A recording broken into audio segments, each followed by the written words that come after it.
hello les amis Scorpion, ascendant Scorpion, signe lunaire en Scorpion. Bienvenue pour cette guidance du deuxième semestre 2024, de juillet à décembre 2024. Donc, je vous rappelle que c'est un tirage général qui ne va pas parler à tous les Scorpions de la même façon. Vous prenez ces messages avec beaucoup de discernement et vous n'hésitez pas à adapter mon vocabulaire à votre situation.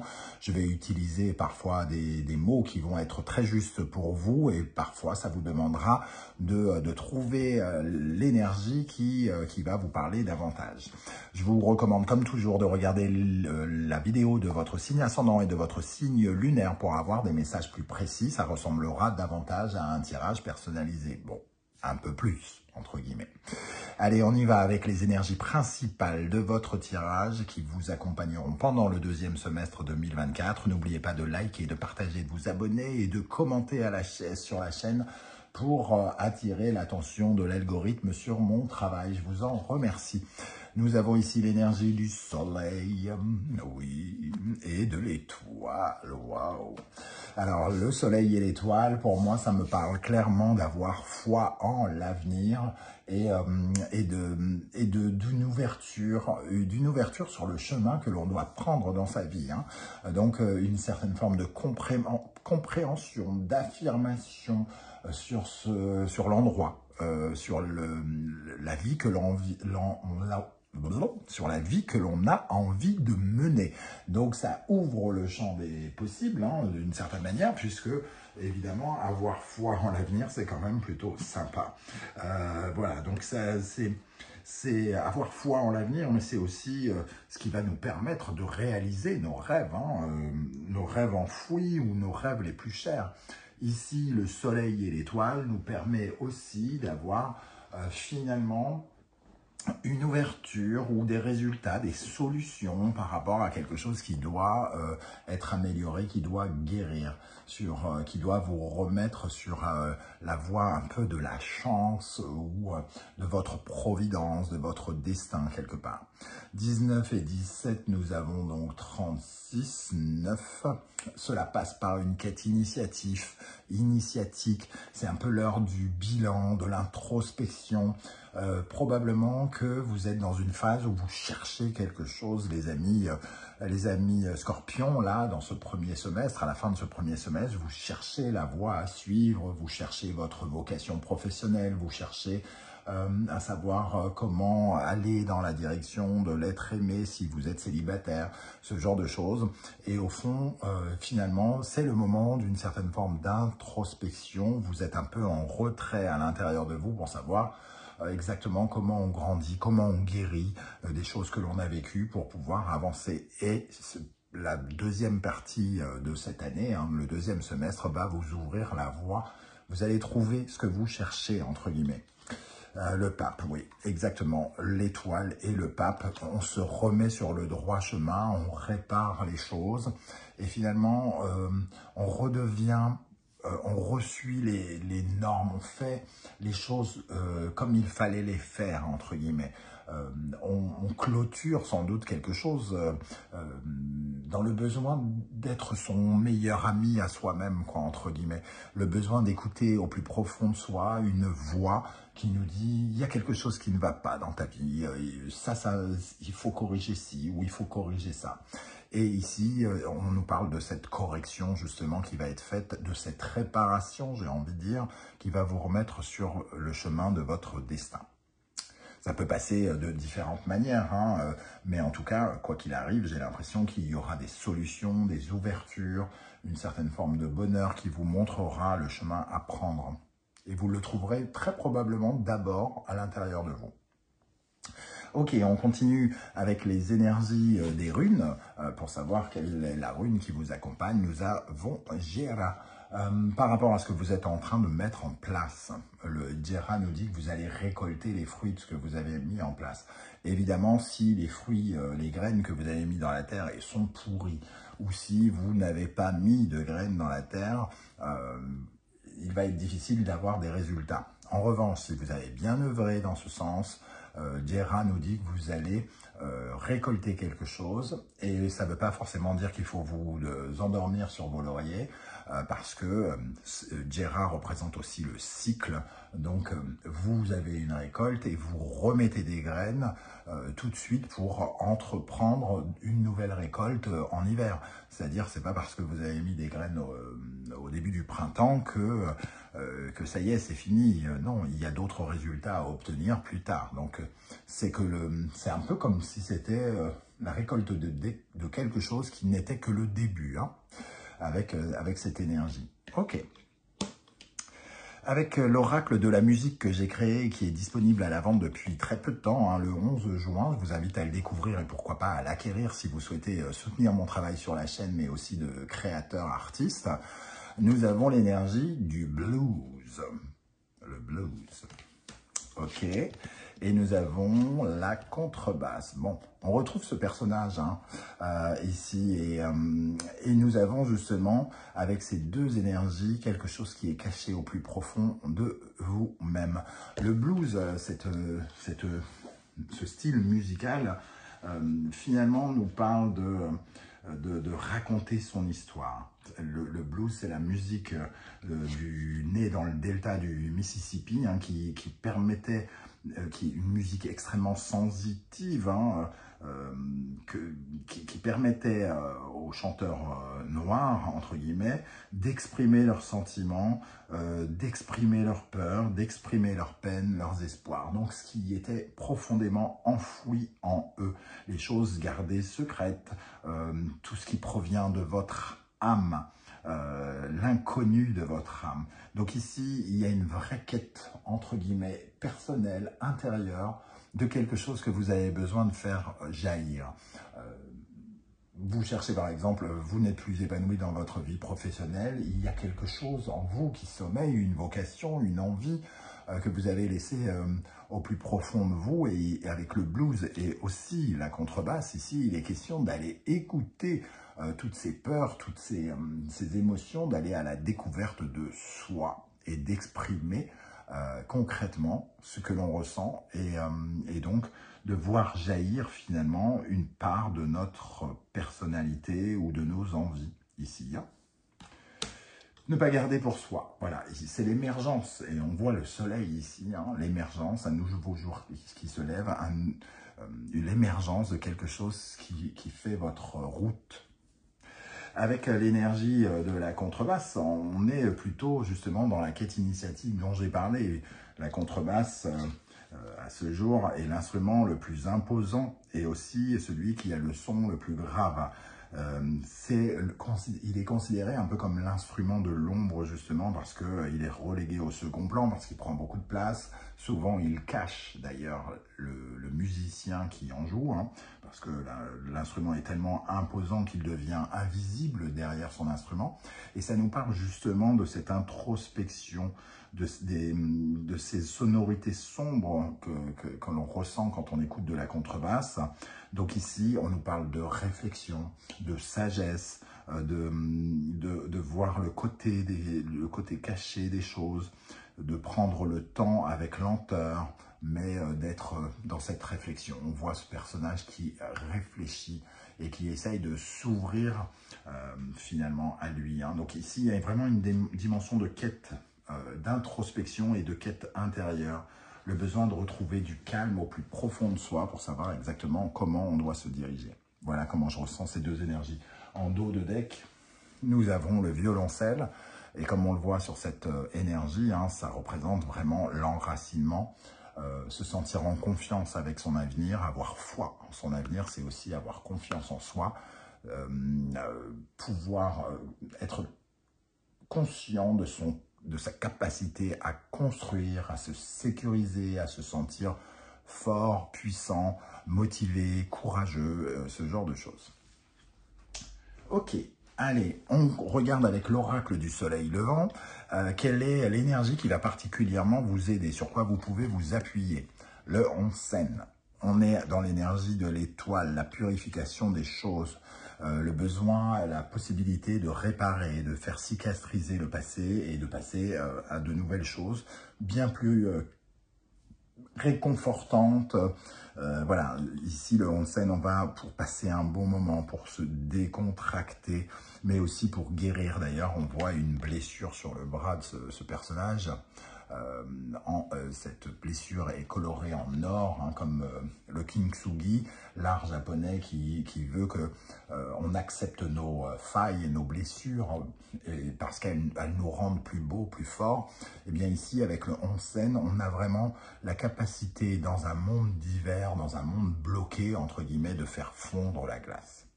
Donc le pouvoir de réparation, de guérison est représenté par cette carte. C'est ce qui va vous aider pendant ce deuxième semestre.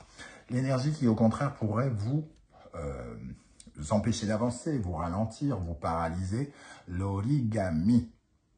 Ce qui vous empêche d'avancer, c'est d'être peut-être un peu trop précis, de vouloir avoir toutes les réponses à tout de suite, de vouloir tout contrôler. L'origami, c'est le sens du détail, c'est le sens du travail, le travail, la précision, la rigueur. Pour moi, elle va nous parler ici un peu de manque de lâcher prise. Le besoin de tout contrôler, d'avoir toutes les réponses, c'est cette dimension de ne pas être dans le relâchement, de ne pas accepter les choses telles qu'elles sont. Ici, ça va nous parler de, comment dire, vous savez, quand vous êtes en train de faire un document et que finalement vous vous attachez trop aux détails.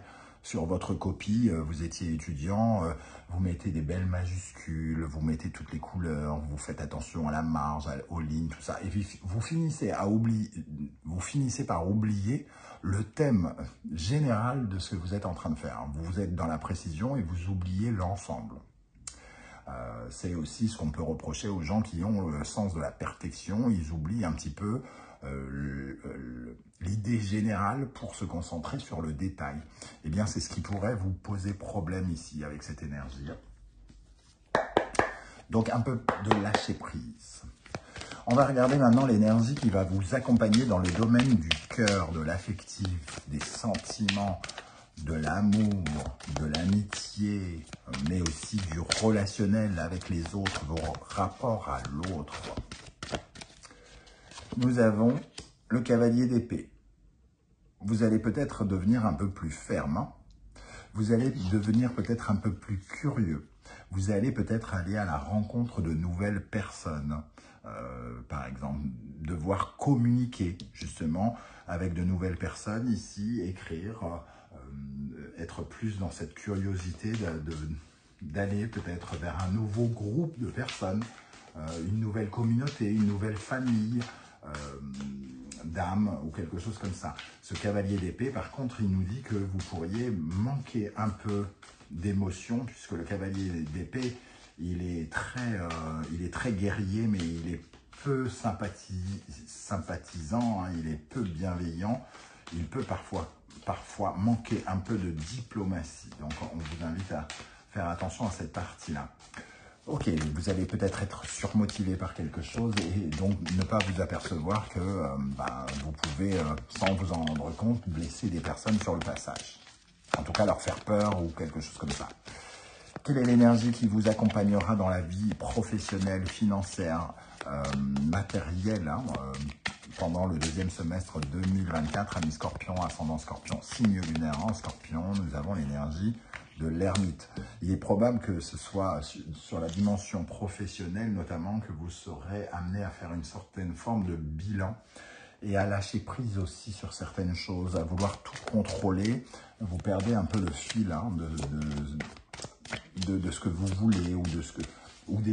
C'est-à-dire qu'à vouloir tout contrôler, vous développez aussi certaines peurs. J'ai peur de changer de métier parce que je ne vais plus avoir de salaire, gna gna gna gna gna gna, et on fait une boucle et en fait on crée des peurs et on ne sait plus si on a envie de chercher ou si on n'a pas envie de chercher et on s'emprisonne dans quelque chose.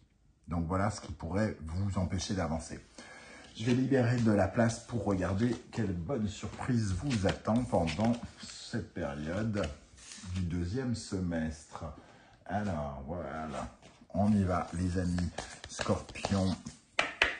Quelle bonne surprise, quelle bonne nouvelle vous attend pendant le deuxième semestre 2024, amis Scorpion, ascendant Scorpion, signe lunaire en Scorpion. Quelle bonne nouvelle, quelle bonne surprise vous attend pendant le soleil, les éclaircissements, les solutions. Le bonheur, hein, d'une certaine manière, c'est un peu comme si vous vous reconnectiez à votre sourire, les amis, à votre sourire et à quelque chose de plus juste pour vous avec la justice ici. Hein. Vous comprenez, vous savez ce que les choix que vous devez faire, les décisions que vous devez prendre. Et donc, vous vous préparez finalement à vous remettre droit par rapport à votre destin. Vous acceptez finalement l'idée de destin quelque part. L'idée qu'il y a des choses à changer et qu'il faut vous orienter d'une meilleure façon pour vous. On va rajouter quelques énergies ici. Quelle bonne surprise, quelle bonne nouvelle attend les scorpions avec ce soleil magnifique. Oula, celle-ci est restée sur la table. Je la reprends aussi. Le soleil, le 10 de coupe, la joie. Hein. Il y a vraiment un sentiment de joie. Il va y avoir des bonnes nouvelles, j'ai l'impression, ou quelque chose qui va vous reconnecter avec le sentiment d'être aimé, d'être accompagné, d'être soutenu. Voilà, c'est vraiment c'est une guérison, un sentiment peut-être aussi de soulagement pour certains en fonction de ce que vous vivez. Et le monde, une ouverture, voilà, il y a une ouverture qui se fait, il y a, on est en train de clôturer quelque chose et on est ouvert à toutes les possibilités que le monde peut nous offrir et notamment de belles choses ici ou un nouveau destin, la foi en l'avenir quelque part qui revient. Donc, pour avoir foi en l'avenir, ça veut dire quand même qu'il va y avoir de jolis résultats qui vont vous donner envie d'avoir foi en cet avenir. Ok, on va regarder pour terminer quelles sont les énergies qui vous accompagneront mois par mois, à commencer par juillet 2024 pour les scorpions. Quelle est l'énergie qui vous accompagnera en juillet? La roue de fortune, donc la transformation, elle commence là, les changements, les opportunités, ils arrivent dès juillet. Hein. C'est un peu comme si vous commenciez à tourner la roue de votre destin ici et que vous enclenchiez quelque chose. Ok, en août 2024, nous avons l'énergie du magicien. On voit ce nouveau départ ici. Roue de fortune 10, 1 plus 0 est égal à 1. On a une énergie de démarrage ici, hein, très clairement. Une opportunité de commencer quelque chose de nouveau. En septembre 2024, alors le magicien nous dit que c'est une nouvelle expérience, que vous pourriez être un peu inexpérimenté, mais que vous avez toutes les cartes en main. C'est à vous de former justement vos rêves ici. Hein. L'étoile, ici, il y a quelque chose justement qui se répare et qui vous met directement sur votre destin. Un coup de main ou quelque chose du destin ici arrive hein, dès le début de cette période. En octobre 2024, le monde, des magnifiques cartes. Hein, le monde ici, l'ouverture des possibles, peut-être l'accomplissement de quelque chose. On finit quelque chose et on commence autre chose, j'ai l'impression, moi. Vraiment, ici, il y a de nouvelles opportunités qui arrivent vers vous. En novembre 2024, période, pour certains d'entre vous, de votre anniversaire également, hein, nous avons la force. Ici, vous allez avoir un pouvoir de réalisation, un pouvoir de contrôle. Vous allez faire beaucoup d'efforts pour gagner quelque chose, pour vous enrichir, alors humainement, financièrement, professionnellement. Ici, la force, c'est se battre pour avoir le succès, hein, quelque part. Et pour terminer, en décembre 2024, pour les scorpions, cela va venir, la lune. Alors la lune va nous parler peut-être de circonstances liées au foyer, à la famille, hein, pour certains, notamment à la mère. La lune avec la grande prêtresse, ça peut nous parler de votre mère ou de la mère que vous êtes pour certains, ou de préoccupation, de consoler quelqu'un ou d'aider, de soutenir quelqu'un de votre famille. Ça peut être ça. Il peut y avoir des préoccupations par rapport à l'endroit où vous vivez aussi. Ça peut parler peut-être de déménagement pour certains d'entre vous, quelque chose que vous avez attendu. En tout cas, on voit en fin d'année qu'il peut y avoir quelque chose qui tourne autour de votre lieu d'habitation ou de votre famille ici. Dans le domaine peut-être professionnel, ça peut nous parler d'avoir un peu peur de ne pas avoir la réputation, la renommée. Voilà, si vous êtes en train de commencer quelque chose, vous pourriez avoir quelques doutes, peut-être en fin d'année. Voilà les amis Scorpions, comment je ressens ce tirage. J'espère que vous serez nombreux à venir commenter juste en dessous, à me dire comment vous ressentez toutes ces énergies. Si vous avez eu l'occasion de regarder la guidance du premier semestre, n'hésitez pas à me dire si ça s'est avéré exact, si les choses se sont passées comme je l'avais plus ou moins dit. En tout cas, ça sera intéressant. Je vous remercie de m'avoir écouté. Je vous invite, comme d'habitude, à liker, partager, à vous abonner, à commenter. Surtout si d'habitude, vous n'avez pas l'habitude de le faire. Juste un like, juste un coucou, un salut. Et c'est déjà beaucoup pour le partage sur cette chaîne. Je vous remercie en tout cas de m'avoir écouté. On se retrouve très vite avec une nouvelle guidance. En attendant, prenez bien soin de vous les amis Scorpions. Merci d'être là et à très bientôt. Ciao, ciao.